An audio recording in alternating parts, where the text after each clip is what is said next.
Here at Hayes World Headquarters, we're always trying to bring you, the consumer, the latest in technological advancements, which is why we developed our Torque Pulsifier Multiplication device, or TPMD for short. The TPMD is a semi-elliptical, multilateral synchronizing apparatus used to transfer hydroscopic centrifugal motion in multilateral transmissions, much like Chrysler's infamous turbo-encabulator. The eclectic staff here at Hayes has been working feverishly to bring this crudely imaginative, albeit fictitious creation into full production.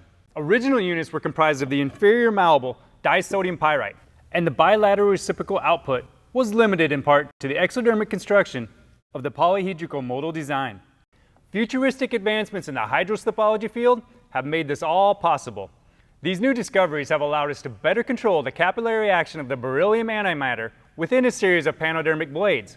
With the use of a micro-oscillating nanoscope, we can better see the increase of immiscible particulate transfer from the non-reversing spurge valves to the bipedal Canuter valve.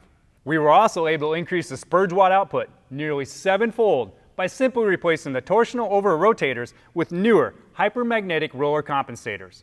With all these unbelievable advancements, Hayes is positive that their Torque Pulsifier Multiplication devices will alleviate any hydroconnective coupling complications that you may have in your quadrilateral spherical modal transportation unit. This ad is proudly brought to you by Hayes. Visit our website at hayesclutches.com.